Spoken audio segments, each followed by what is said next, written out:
Halo semuanya, apakah orang kampung bisa jadi eksportir? Banyak pertanyaan seperti itu. Mungkin teman-teman ini tinggal di daerah, tinggal di kampung, tinggal di desa gitu ya, di pelosok. Halo teman-teman, saya juga tinggal di kampung nih, tinggal di kampung. Dan menurut saya justru teman-teman yang tinggal di pelosok, yang tinggal di daerah, yang tinggal di pedesaan justru berpotensi lebih besar untuk jadi eksportir. Kenapa? Karena kalau kita bandingkan ya dengan teman-teman kita yang belajar ekspor tapi di kota, mereka tuh harus mengorbankan waktu untuk turun ke lapangan, ke desa, untuk cari komoditas pertanian, mempelajari produk knowledge-nya dan lain sebagainya. Nah, teman-teman yang tinggal di kampung itu tuh kita sudah sudah mengenal itu sejak kita dilahirkan gitu, dibesarkan di situ. Mungkin di daerahnya ada yang penghasil kopi, di daerahnya ada yang penghasil kayu manis, di daerahnya ada yang penghasil kelapa dan lain sebagainya gitu ya. Jadi ketika orang lain yang belajar ekspor di kota turun ke lapangan untuk mempelajari produk knowledge cuma ada waktu beberapa hari saja, kita sudah puluhan tahun mungkin mengenal itu ya. Teman-teman yang tinggal di desa sudah belasan tahun mungkin mengenal tentang produk itu. Jadi ketika kita nanti membicarakan produk itu kepada pembeli, kepada buyer, otomatis kita bisa menjelaskannya dengan detail. Dengan kita sudah paham betul tentang produk itu gitu. Sedikit besarnya pasti kita paham, meskipun kita nggak terjun langsung ya di pertanian, tapi kita dibesarkan di daerah itu. Minimal kita tahu.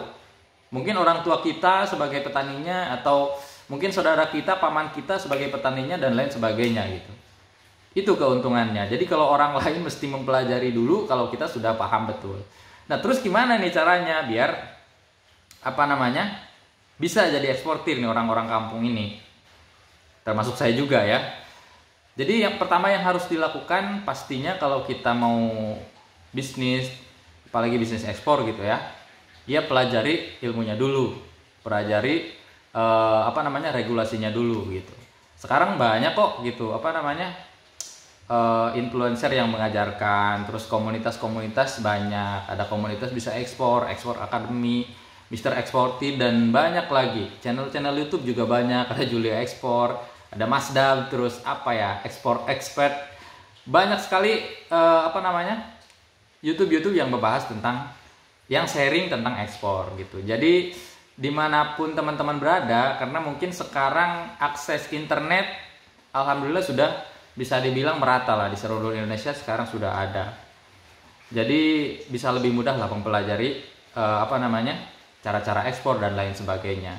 Nah, buat teman-teman yang ada di kampung, kita itu beruntung dilahirkan di kampung. Jadi kita bisa melihat sekeliling kita apa saja komoditas yang kiranya ya diterima di luar negeri. Kita bisa riset dulu nih, di negara A, negara B membutuhkan produk apa nih. Oh, ada ya misalkan di suatu negara membutuhkan produk turunan kelapa. Kebetulan di daerah kita itu kelapanya banyak, atau penghasil kelapa terbesar gitu. Nah, itu coba kita bisa seriusi, kita bisa mulai belajar cara-cara ekspor, tahapannya seperti apa, dengan membawa komoditas yang ada di daerah kita masing-masing gitu teman-teman. Jadi buat teman-teman yang tanya apakah orang kampung bisa jadi eksportir, justru menurut saya orang kampung lebih berpeluang besar jadi eksportir gitu ya. Terima kasih teman-teman. Mungkin sharing kali ini cukup sekian. Wassalamualaikum warahmatullahi wabarakatuh.